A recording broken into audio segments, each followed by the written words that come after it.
안녕하세요. 사연을 부탁해입니다. 오늘의 사연을 소개하겠습니다. 가족이랑 가까이 있을수록 객관적으로 바라보기 어려운 것 같습니다. 처음에는 형편이 어려우니까 이번만 도와달라는 시어머님의 부탁을 선의로 받아들였어요. 그러나 그때 내린 주관적인 해석이 결국 모든 문제의 시작이었다고 해야 할까요? 지금 생각해보면 제가 조금 더 단호하게 거절했더라면 어땠을까 싶었습니다.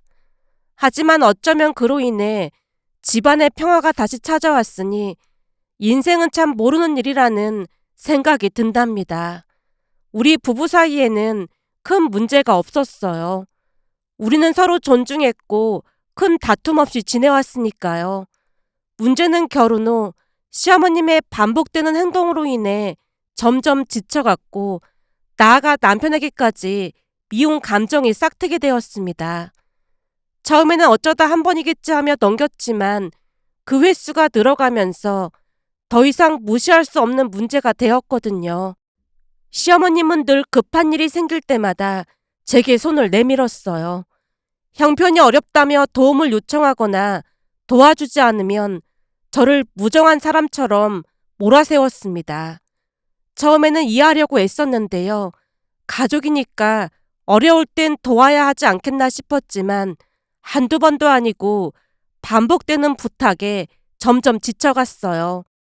문제는 그뿐만이 아니었습니다.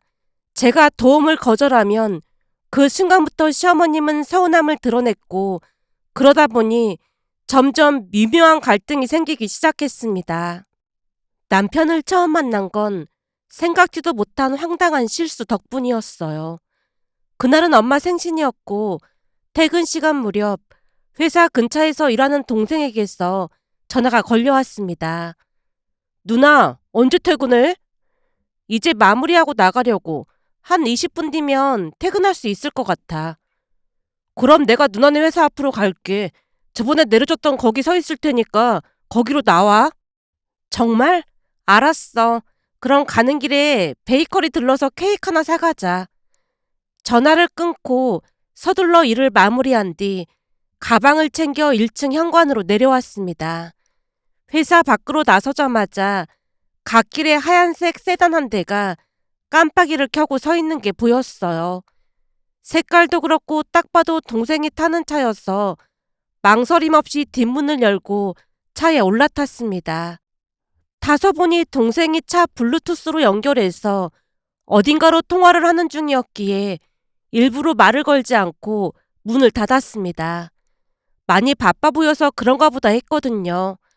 거기다 하필 회사 후배에게 업무 문의 관련 카톡이 와서 자세하게 알려주고 있는 상황이었습니다. 전화로 알려주는 것보다 카톡으로 남겨주면 그대로 보고 참고할 수 있다는 생각으로 귀에 이어폰을 끼고 음악을 들으며 후배가 알아듣기 쉽게 업무를 알려주고 있었어요. 잠시 후 카톡이 끝나고 난 뒤 통화가 끝났는지 고개를 들어 확인하려고 앞좌석을 바라보던 순간 이상하게도 차 안 분위기가 낯설게 느껴졌다고 해야 할까요? 그러면서 익숙하지 않은 방향제 냄새가 느껴졌는데 동생에게는 여자친구가 있다 보니 방향제를 바꿨나 보다 했습니다. 하지만 그날따라 동생의 목소리가 유난히 낯설게 느껴졌고 곧 동생이 전화를 끊자마자 제가 이어폰을 빼면서 물었어요. 태연아, 너 요즘 많이 바쁜가 보다. 제 말에 동생이 뒤를 돌아봤는데 동생이 아닌 낯선 남자가 운전석에 앉아있는 게 아니겠어요. 순간 등골이 서늘해진 채 얼굴이 새하얗게 질리고 말았는데요. 그 사람도 놀란 건 마찬가지로 떨리는 목소리로 물었어요. 누구세요? 그제야 상황이 파악되기 시작했습니다. 어머, 죄송합니다. 제 동생 차인 줄 알고 잘못했나 봐요. 어떡해. 진짜 미치겠다. 정말 죄송합니다. 저는 여기서 내리겠습니다. 죄송합니다. 황급히 창문을 열고 뛰쳐나왔는데 심장이 터질 듯 쿵쾅거렸습니다. 너무나 당황한 나머지 정신없이 길을 건넜는데 그 순간 동생에게서 전화가 왔고 제 위치를 말해줬는데요. 잠시 후 동생 차를 타자마자 동생이 어이없다는 표정으로 물었어요. 그럼 남의 차를 타고 여기까지 왔단 말이야? 그걸 어떻게 모를 수가 있어? 그게 내가 원래 뒷좌석에 타잖아. 그 사람도 통화하고 있었고 나도 이어폰을 끼고 음악 들으면서 후배랑 카톡하고 있었거든. 그래서 진짜 몰랐어. 아무튼 못 말린다니까. 근데 그 사람도 진짜 웃긴 사람이네. 확인도 안 하고 출발할 수가 있어. 그 사람도 열심히 통화하느라 정신이 없더라고. 자세히는 못 들었는데 납품이 펑크가 났는지 날짜를 무조건 맞춰줘야 한다고 거래처랑 말다툼을 하고 있더라고. 하필 나도 오늘 일이 많아서 정신이 없다 보니 더 그랬던 것 같아. 근데 네 목소리랑 약간 비슷한 거 있지? 제가 긴 한숨을 내쉬고 있자 동생이 잔소리를 늘어놓았어요. 앞으로 조심 좀 해. 세상 무서운 줄 모르고 뭐 하는 거야. 알았어. 거기다 앞에 타도 된다니까. 굳이 뒷좌석에 타고 그래. 그 자리는 네 여친 하영이 자리잖아. 그리고 난 뒷좌석이 편해. 근데 그 사람이 뒤돌아보던 순간 네가 아니라서 진짜 놀랐잖아. 진짜로 심장이 멎는 줄 알았다니까. 그 이후로도 집에 가는 내내 동생이 잔소리를 늘어놓았지만 듣는 둥 마는 둥 했습니다. 잠시 후 본가에 도착해서 부모님과 식사를 했는데 동생이 그날 있었던 일을 말하는 바람에 부모님께 잔소리를 들어야만 했어요. 그런데 그 황당한 실수가 인연이 되어 결혼까지 하게 될 줄 누가 알았겠어요. 다음날 근무 시간에 낯선 번호로 전화가 걸려왔습니다. 거래처일지도 모른다는 생각에 전화를 받았는데요. 여보세요? 김수빈 씨 맞으시죠? 수화기 너머로 약간 어색한 듯한 남자의 목소리가 들려왔어요. 네, 제가 김수빈인데 누구시죠? 저기 안녕하세요. 어제 퇴근길에 제 차에 타셨던 분 맞죠? 그 말을 듣자마자 순간적으로 얼굴이 화끈 달아올랐기에 우물쭈물 망설이고 있자 상대방이 말을 이어갔습니다. 다름이 아니라 어제 내리실 때 카드 지갑을 뒷좌석에 떨어뜨리셨더라고요. 다행히 카드 지갑 안에 명함도 있어서 그거 보고 연락드렸습니다. 그 말을 들으며 문득 아침에 카드 지갑이 없어서 찾았던 게 떠올랐어요. 아, 그렇잖아도 아침에 없길래 회사에 없으면 분실 신고할 참이었는데 그게 거기에 떨어져 있을 줄은 꿈에도 생각을 못했네요. 돌려드려야 할 것 같은데 퇴근 후에 잠깐 뵐 수 있을까요? 명함 보니까 저희 회사랑 한 블록거리네요. 아, 네. 알겠습니다. 그럼 그 근처 땡땡 카페에서 기다리고 있겠습니다. 차분하면서도 깔끔한 말투였기에 제가 황급히 대답했어요. 아, 네. 제가 큰 실례를 범했네요. 정말 죄송합니다. 6시 10분쯤 그곳으로 가겠습니다. 감사합니다. 전화를 끊고 나서도 한참을 멍하니 있었는데요. 부끄러움이 몰려왔거든요. 말도 안 되는 상황이 일어났던 게 떠오르면서 다시 얼굴을 마주해야 한다는 생각에 부담감이 컸지만 카드 지갑을 돌려받아야 하니 어쩔 수 없었습니다. 퇴근 후 조심스레 카페를 향했더니 창가 모퉁이에 앉아있는 남자가 눈에 들어왔어요. 그가 앉아있는 테이블 위에 익숙한 제 카드 지갑이 놓여 있었기에 천천히 걸음을 옮겼어요.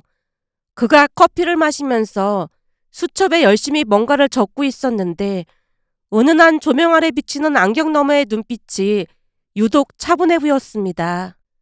심호흡을 크게 한 번 하고 조심스럽게 다가갔어요. 안녕하세요. 김수빈입니다. 어제는 정말 죄송했습니다. 제가 맞은편 자리에 앉으며 정중하게 사과하자 그가 살짝 미소 지으며 말했습니다. 안녕하세요. 저는 어제 그쪽이 저희 팀장님인 줄 알았어요. 팀장님이랑 이동하기 위해 기다리고 있었거든요. 하필 그때 거래처랑 문제가 생겨서 통화를 하고 있다 보니 저는 팀장님이 타신 줄 알았어요. 솔직히 저도 엄청 당황했습니다. 우리 팀장님이 한동안 거리에 서 계셨거든요. 정말 죄송합니다. 하필 제 동생 차랑 똑같아서 동생인 줄 알았어요. 거기다 동생도 항상 통화를 많이 하다 보니까 동생이 아니라고는 생각을 못했고요. 제가 하필 뒷좌석에 잘 앉다 보니 더 그런 것 같아요. 그니깐요. 저도 팀장님이 왜 뒷좌석에 앉는 거지 싶은 생각이 들었지만 제가 통화 중이다 보니까 뒷좌석에 앉으신 줄만 알았어요. 그도 민망한 듯 피식 웃었고 그 모습에 저도 긴장이 풀리며 같이 웃었습니다. 순간 말투도 부드럽고 표정도 온화한 사람이라는 느낌이 들었는데요. 안경 너머로 보이는 시선은 차분하면서도 어딘가 지적인 분위기를 풍겼거든요.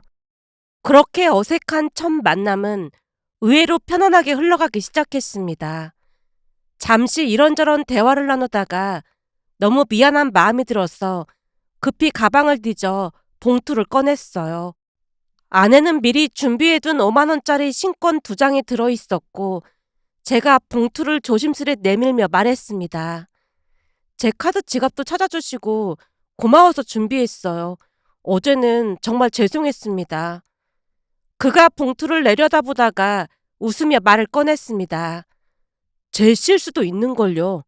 그럼 이 돈으로 같이 밥 먹는 건 어떨까요? 시간 괜찮으세요? 뜻밖의 제안에 당황해서 아무 말도 못하고 있자 그가 호탕하게 웃으며 말을 이어갔습니다. 이렇게 만난 것도 인연이라는 생각이 들어서요. 사실 저도 수빈 씨 회사 거래처라 자주 갑니다. 또 언제 마주칠지 모르니까 그냥 거래처 사람 만나서 밥 먹는다고 생각하시면 어떨까요? 순간 거래처라는 말에 긴장이 조금 풀렸기에 제가 옅은 미소를 짓고 있자 그가 기다렸다는 듯 말을 꺼냈습니다. 저기 길 건너에 이탈리안 레스토랑이 있는데 가보셨어요? 거기 꽤 괜찮더라고요. 그가 가볍게 웃으며 자리에서 일어났는데요. 자연스럽고 자신감 넘치는 태도에 저도 모르게 따라 일어서고 있었습니다. 그렇게 같이 저녁을 먹었는데요. 여전히 어색해서 조용히 식사를 하려고 했지만 그가 분위기를 풀어가며 자연스럽게 이야기를 이끌어갔어요. 수빈 씨 명함 보니까 마케팅이라고 되어 있던데 맞죠? 네, 저는 마케팅 팀에서 일하고 있어요. 주로 기획 쪽을 담당하고 있어요. 마케팅이면 엄청 바쁘시겠네요. 저는 영업 쪽인데 마케팅 팀이랑 협업할 일이 많아서 그쪽 업무를 좀 알거든요. 그는 대화 내내 편안하게 이야기를 풀어갔는데 가끔 농담도 던지며 긴장한 제 표정을 풀어주려 노력하는 것 같았어요. 저도 점점 그 분위기에 녹아들면서 자연스레 대화가 이어졌습니다. 시간이 지나고 식사가 끝날 무렵 그가 자연스럽게 말했어요. 덕분에 즐거운 시간 보냈습니다. 저기 다음에 또 뵐 기회가 있을까요? 저희 회사가 거래처라고 하시니까 또 마주칠 수도 있겠네요. 그날은 그렇게 헤어졌지만 신기하게도 며칠 후 회사 근처에서 다시 마주쳤고 우리는 오며 가며 인사하던 사이에서 점점 특별한 사이가 되어갔습니다. 그리고 그 사람이 지금 제 남편이랍니다. 가끔 남편이 그때 일을 꺼내곤 했어요. 그때 내가 먼저 밥 먹자고 안 했으면 어쩔 뻔했어. 그것보다 그날 그 시간에 내가 자기 차에 안 탔더라면 우리는 만나지 못했다는 게 더 중요한 거 아닐까? 사실 난 운명 그런 거 안 믿었거든? 근데 그 일을 겪으면서 운명이라는 생각이 들더라고. 하긴 사실 나도 자기네 회사에 카드 지갑 가져다 주면 그만이었는데 굳이 또 만나고 싶은 생각이 들었어. 왠지 자기가 낯설지 않게 느껴졌거든. 그렇게 우리는 2년간 연애를 했고 결국 결혼에 꼴이 나게 되었어요. 연애하는 동안은 별다른 문제도 없었는데요. 서로를 깊이 이해하고 존중해줬기에 다툴 일도 없었고 남편과 함께 있으면 이상하게 마음이 편안했거든요. 무엇보다도 남편은 제 이야기를 잘 들어주고 한결같이 다정하고 배려심이 깊은 사람이었습니다. 덕분에 연애 기간 내내 행복했고 자연스럽게 결혼까지 생각하게 됐습니다. 그런데 우리의 문제는 결혼 이야기가 나오면서 시작되었어요. 당시 시아버님이 운영하시던 작은 사업이 많이 기울고 있는 상황이었는데요. 가족의 생계를 책임지고 계시던 시아버님의 사업이 여의치 않다 보니 남편이 생활비를 보태드리고 있는 상황이었습니다. 어느 날 남편이 조심스럽게 털어놓았거든요. 우리 아버지가 요즘 많이 힘드셔. 사업이 어려워져서 내가 월급 받아서 보태드리고 있는 상황이거든.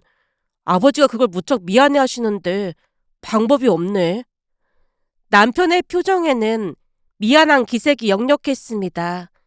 그런 남편이 혹여나 제 눈치를 보거나 위축될까 싶어 제가 담담하게 답했어요. 괜찮아. 나 모아놓은 돈이 2억 정도 있고 지금 내가 전세로 살고 있는 집도 있으니까 거기서 신혼생활 시작하면 될 것 같아. 그러니까 너무 걱정하지 마. 그래도 수빈이 너네 부모님이 결혼 반대하실까봐 걱정돼서 그렇지. 우리 부모님은 그런 거 신경 안 쓰셔. 인성만 바르고 성실하면 다 오케이라고 하셨거든. 내가 내 동생 여자친구 얘기 안 했구나. 내 동생 여자친구는 할머니랑 단둘이 살고 있거든. 부모님이 안 계신 거야? 오래전에 돌아가셨다나 봐. 그래서 할머니랑 단둘이 살고 있는데 부모님이 동생한테 결혼하면 할머니 모시고 살라고 하셨어. 제 말에 남편이 눈을 커다랗게 뜬 채 입을 뗐어요. 정말로 그러셨어? 어, 그래서 난 세상에서 우리 부모님을 제일 존경해.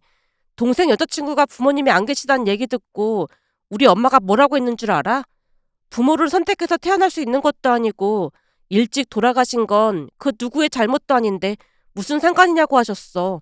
그리고 할머니랑 같이 살면서 지금껏 키워주신 은혜에 보답하라는 말도 하셨거든. 근데 난 부모님 말씀이 맞다고 생각해. 생각해봐. 할머님 혼자 손녀 키우면서 얼마나 힘드셨겠어? 암튼 우리 부모님은 걱정할 필요 없어. 순간 남편 얼굴에 있던 먹구름이 걷히고 있었는데요. 저 역시 부모님께 금전적인 지원을 받을 생각이 없었기에 오히려 잘 됐다고 생각했거든요. 물론 그 전에 부모님 덕분에 전세를 얻을 수 있었지만 부모님께 더 이상의 지원을 요청하고 싶진 않았으니까요. 거기다 친구들에게 들어보니 시댁에서 결혼 자금을 지원받으면 그만큼 시집살이를 각오해야 한다는 소리도 많이 듣다 보니 차라리 지원받지 않는 게 속 편하고 눈치 볼 일도 없을 것 같았습니다. 그렇게 우리는 양가 상견례까지 마치고 순조롭게 결혼식 준비를 진행했어요. 그때까지만 해도 모든 일이 아무 문제 없이 흘러갈 줄 알았습니다. 하지만 어느 날 시어머님에게서 전화가 걸려왔어요. 평소와 다름없는 다정한 목소리였지만 어딘가 머뭇거리는 기색이 느껴졌는데요. 예, 내가 이런 말 하는 게 맞는지 모르겠는데 말이야. 운을 떼던 시어머님이 잠시 뜸을 들였는데요. 무슨 말을 하실까 궁금해질 쯤 조심스럽게 말을 이어갔습니다. 하나뿐인 아들 보내는데 며느리한테 백 하나 정도는 해달라고 말해도 되는 거 아니겠니? 뜻밖의 말씀이었지만 크게 개의치 않았는데요. 그때까지는 세상 모든 부모님이 우리 부모님처럼 자식을 먼저 생각하는 분들이라고 굳게 믿어 의심치 않았거든요. 사실 먼저 결혼한 친구들이 시부모님과 친정부모님은 천지 차이라고 말을 하긴 했지만 그때 당시에는 그 말이 크게 와닿지 않았습니다. 제가 잘하면 시어머님도 제 마음을 알아주시겠지라는 단순한 생각만 하고 있었으니까요. 그날도 백 하나 정도는 해드릴 수 있다는 생각에 밝은 목소리로 대답했어요. 어머님, 제가 먼저 챙겼어야 했는데 죄송해요. 혹시 원하시는 브랜드가 있을까요? 제가 물어보자 시어머님이 기다렸다는 듯이 말했습니다. 그게 뭐라더라? 암튼 지난번 친구들 모임에 나갔는데 친구가 그걸 들고 왔더라고. 신상이라면서 어찌나 자랑을 하던지. 그래서 내가 사진 찍어왔어. 기왕이면 이거랑 똑같은 걸로 해주면 좋겠는데 괜찮지? 네, 어머님. 사진 보내주세요. 제가 찾아보고 똑같은 걸로 하나 사드릴게요. 제 말이 끝나자마자 시어머님이 갑자기 목소리를 낮추며 조심스럽게 말했어요. 근데 말이다. 이건 너랑 나랑만 아는 비밀이다. 현수랑 네 시아버지한테는 절대 말하면 안 돼. 알겠지? 그 말에 웃으며 알았다고 했고 통화를 마쳤는데요. 사실 우리는 예단이나 예물은 서로 생략하기로 이미 합의한 상태였습니다. 남편이 먼저 그러자고 했고 저도 동의했거든요. 하지만 그 정도는 해드릴 수 있다고 생각했고 곧 시어머님이 보내주신 사진을 확인했더니 제가 예상했던 브랜드가 맞았어요. 대충 가격을 검색해보니 300만 원 정도 하는 백이었는데요. 친구들 중에는 더 비싼 백을 들고 다니는 친구도 있다 보니 그 정도면 괜찮겠다 싶어서 구매해드렸습니다. 며칠 후 남편 몰래 시어머님을 뵙고 조용히 백을 건넸어요. 어머님, 이 백 맞죠? 백을 조심스레 들어보던 시어머님의 얼굴이 환하게 밝아졌고 아이처럼 기뻐하며 가방을 들어보는 모습을 보니 저도 덩달아 뿌듯해졌습니다. 그래, 이거 봤구나. 아주 예쁘네. 정말 마음에 든다. 고맙다, 우리 며느리. 그날 시어머님의 미소를 보며 앞으로도 가족이 되어가는 과정 속에서 이런 작은 기쁨들이 쌓여가겠지 싶었어요. 하지만 그건 그저 제 착각이었다고 해야 할까요? 결혼한 지 3달쯤 되었을 무렵 시댁에 제사가 있어 남편과 함께 갔는데요. 잠시 후 시어머님이 계속해서 제 눈치를 보는 듯 하더니 갑자기 제 손을 잡고 작은 방으로 들어갔습니다. 순간 무슨 말을 하시려고 하는 걸까 긴장한 채 시어머님을 바라봤더니 문을 닫자마자 시어머님이 한숨을 살짝 쉬며 조심스럽게 입을 열었어요. 예, 내가 말이다. 나이가 드니까 무릎도 시큰거리고 요즘은 오십견이 와서 어깨도 아프고 몸이 예전 같지가 않구나. 그래서 말인데 집안이라는 게 여간 힘든 게 아니거든. 제가 고개를 끄덕이며 듣고 있었고 시어머님이 계속해서 말을 이어갔습니다. 그래서 말인데 며칠 전에 드라마를 보다 보니 로봇 청소기가 나오더구나. 그거 하나 있으면 참 편할 것 같더구나. 근데 네 시아버지한테 말했더니 돈 아깝다고 안 사준다고 하지 뭐니. 집안일은 내가 전담이니까 이게 얼마나 힘든지 몰라서 그런 거 아니겠어. 순간 속으로 혹시 또 사달라고 하시는 걸까 생각하고 있었는데요. 역시나 제 예상은 빗나가지 않았습니다. 들어보니 남들은 다 딸들이 그런 거 하나씩 사주더라고. 근데 나는 딸이 없으니 내 마음을 알아주는 사람이 없어서 슬프더구나.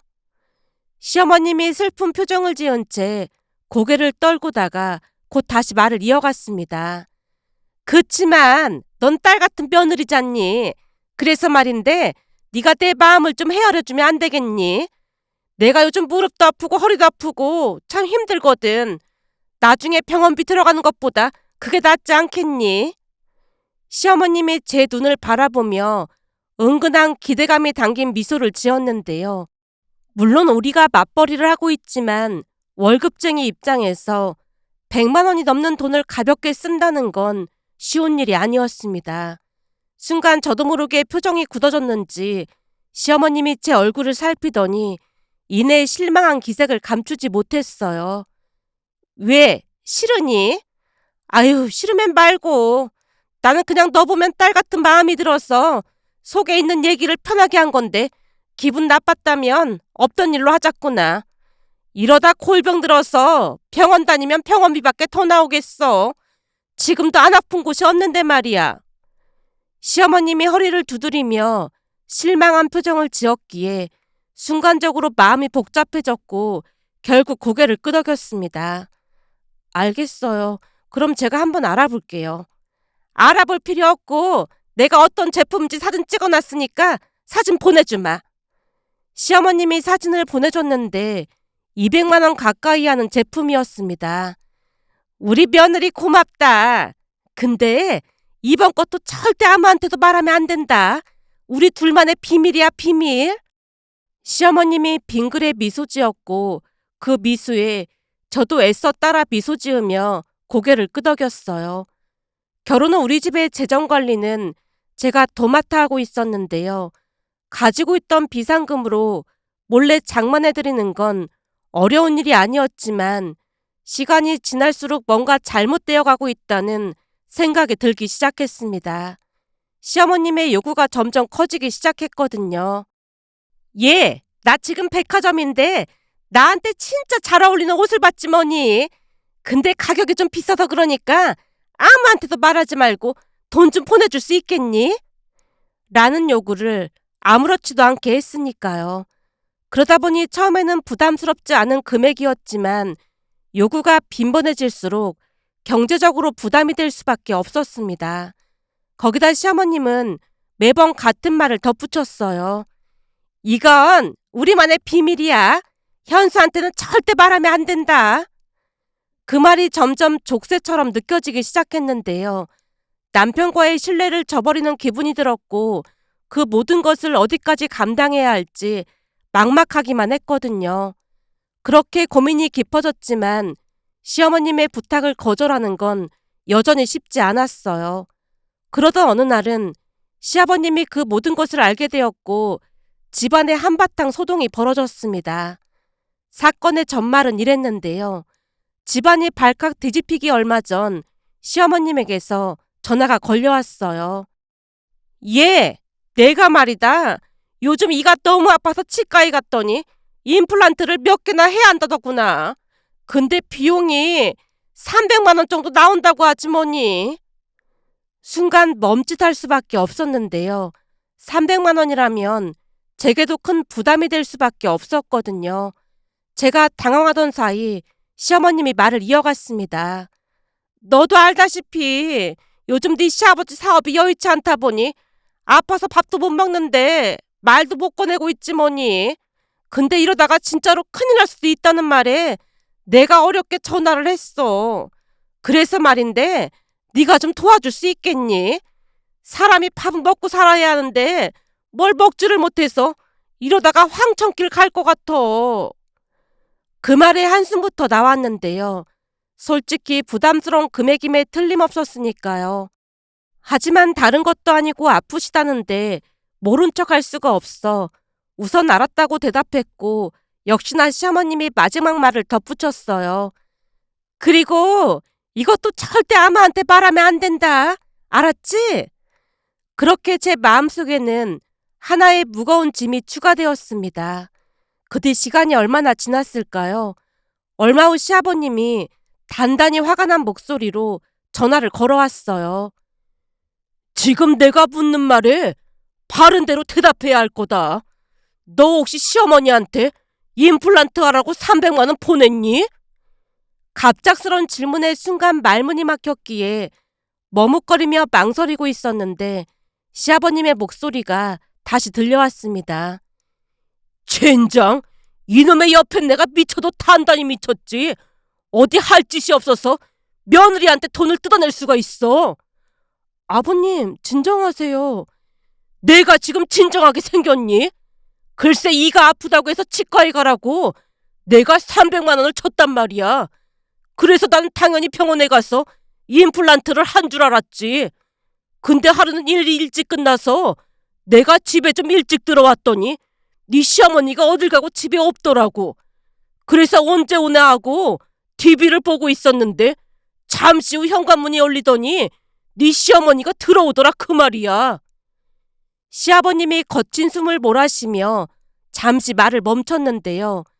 뭔가 심상치 않은 일이 일어났음을 직감할 수 있었습니다. 그리고 곧 시아버님이 본론을 꺼냈어요. 근데 말이다. 네 시어머니가 지금껏 못 보던 멋들어진 밍크 코트를 하나 걸치고 들어오는 거야.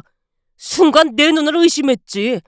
그래서 물었더니 우물증을 대답을 못하고 자꾸 눈을 피하길래 내가 추궁했더니 글쎄 내가 임플란트 하라고 준 300만 원으로 밍크 코트를 샀다고 하더라고. 순간 시아버님이 분을 삭히지 못하고 있으셨기에 제가 황급히 진정시키려 했습니다. 아버님, 진정 좀 하세요. 하지만 시아버님의 분노는 좀처럼 가라앉지 않았어요. 그래서 내가 미치려면 곱게 미쳐야지. 제정신이 아니라고 하면서 병원비는 어떻게 할 거냐고 따져 물었더니 글쎄 네가 300만 원을 줬다고 이실직고를 하는 거야. 아들 결혼하는데 도와준 것도 없으면서 이게 할 짓이냐고. 순간 시아버님 목이 메어 있었는데요. 결혼할 때 도와주지 못했다는 사실에 많이 미안해하고 계시다는 걸 느낄 수 있었습니다. 결국 저도 울컥한 채 숨을 죽이고 있었더니 시아버님이 풀죽은 목소리로 다시 말을 꺼냈어요. 내가 돈 다시 보내줄 테니까 앞으로 절대로 네 시어머니한테 돈 보내지 마라. 그게 도와주는 게 아니다. 오히려 사람 망치는 길이야. 그럼 임플란트는 어떻게 하시려고요? 본인이 저지른 일이면 본인이 해결을 해야지. 어디 식당 설거지라도 하면서 돈을 벌든지 아니면 틀니로 살아야지. 자업자득 아니겠어. 시아버님의 단호한 목소리에 주눅이 들어 아무 말도 못하고 있었는데 시아버님이 한숨을 내쉬더니 조심스럽게 말을 이어갔습니다. 네 시어머니가 평생 고생 한번 안 해보고 편하게 살았다. 그러다 보니 세상 무서운 줄을 몰라서 더 그러는 것 같구나. 이번 참에 내가 버릇을 단단히 고쳐놓을 참이야. 혹시 네 시어머니가 전화해서 또 돈 요구하면 내가 너도 쫓아낼 거라고 했다면서 절대 돈 주면 안 된다. 내 말 무슨 말인지 알겠지? 자식 결혼할 때 해준 게 뭐가 있다고 저렇게 염치가 없는 건지 내가 미안해서 너를 볼 면목이 없구나. 그날 시아버님은 제게 몇 번이나 사과를 하셨는데요. 처음에는 그저 담담하게 듣고 있었지만 반복되는 사과에 가슴 한쪽이 저릿해졌습니다. 그렇게 시간이 얼마나 지났을까요? 어느 날 퇴근 후 집에 들어온 남편이 제게 봉투를 건넸어요. 이거 엄마가 전해주래. 이게 뭔데? 당신이 그동안 엄마한테 보낸 돈이야. 한 번에 다 갚지는 못할 것 같고 월급 받을 때마다 조금씩 갚아나가겠다고 하시더라고. 순간 머릿속이 복잡해진 채 물었어요. 월급이라니? 어머님이 일을 하신다는 거야? 제가 의아한 표정을 짓자 남편이 한숨을 쉬며 말을 이어갔습니다. 아버지가 당신한테 받은 거 전부 갚으라고 하시면서 지인분이 운영하는 공장에서 일하라고 하셨대. 공장에서? 어, 엄마가 평생 힘든 일 한번 해본 적이 없잖아. 그러다 보니 돈 버는 게 얼마나 힘든지 모르고 사치나 부린다고 직접 돈 벌어보면 얼마나 힘든지 알 거라고 하면서 일하라고 하셨다나 봐. 근데 어머님 성격에 공장에서 일을 하신다고? 듣자 하니까 아버지가 나가서 돈 안 벌면 이혼하시겠다고 하셨대. 무개념 아내 데리고 살다가는 본인이 먼저 병나서 저 세상 갈 것 같다고 말이야. 그 말 듣고는 이혼하면 혼자 벌어서 살아야 한다는 걸 엄마도 깨달으셨겠지. 그래서 울며 겨자 먹기로 일 다니신다고 하더라고. 순간 머릿속이 복잡해지면서도 이상한 감정이 들었습니다. 그렇게 또다시 시간이 흘러갔고 시어머님은 묵묵히 일을 계속 다니셨어요. 그러다 어느 날은 시아버님께서 우리 집에 찾아오셨는데요. 주머니에서 봉투를 꺼내 건네시며 말씀하셨어요. 진작에 일을 시켰어야 했어. 전에는 불면증이다 뭐다 하면서 밤마다 수면제 먹고 그것도 안 돼서 매일같이 술도 마시고 그래서 걱정이 많았거든. 근데 요즘은 일 마치고 집에 오면 밥 먹고 바로 뻗어 자는데 업어가도 모른다니까. 그리고 말이야, 병원에 가는 일도 없어졌어. 집에서 놀 때보다 건강이 더 좋아졌다니까. 아버님, 어머님 임플란트는 어떻게 하신 거예요? 그게 내내 걸렸거든요. 그것도 우리가 알아서 해결했다. 그러니까 걱정할 거 없어. 그것보다도 말이야. 시아버님이 잠시 말을 멈추고 저를 바라보시더니 깊은 한숨과 함께 조용히 입을 뗐어요. 수빈아, 아무것도 없는 우리 아들 잘 챙겨줘서 정말 고맙다. 거기다 네 시어머니가 그렇게 철없는 짓을 했는데도 이해하고 참아줘서 정말 미안하고 또 고맙구나. 그 순간 시아버님의 눈가가 촉촉해졌는데요. 시아버님의 진심 어린 말에 저도 울컥해졌습니다. 다행히 사업도 조금씩 나아지고 있어. 앞으로 이 아버지가 열심히 해서 최소한 니들한테 손은 안 벌릴 참이니까 너무 걱정하지 마라. 그 말을 들으며 그동안 쌓였던 서운함과 불만이 눈 녹듯 사라졌습니다. 그러면서 사람이 바뀌는 건 쉽지 않다고 생각했는데 변화라는 게 이렇게도 찾아올 수 있구나 싶은 생각이 들었어요. 며칠 전 시댁에 갔다가 시어머님과 이런저런 이야기를 나누던 중 전혀 예상치 못한 이야기를 듣게 되었습니다. 사실 나는 학교 졸업하고 잠깐 일해본 게 전부거든. 그리고 결혼해서 지금까지 네 시아버지가 벌어다 주는 돈으로 참 편하게 살았다. 근데 내가 직접 나가서 일해보니까 남의 돈 버는 게 보통 힘든 일이 아니더라고. 시어머님의 말이 이어질수록 놀라움과 동시에 묘한 감정이 밀려왔는데요. 그동안 내가 너무 철이 없었던 것 같아. 이제부터라도 정신 차리고 살아야겠다고 생각했어. 그리고 너한테도 많이 미안했다.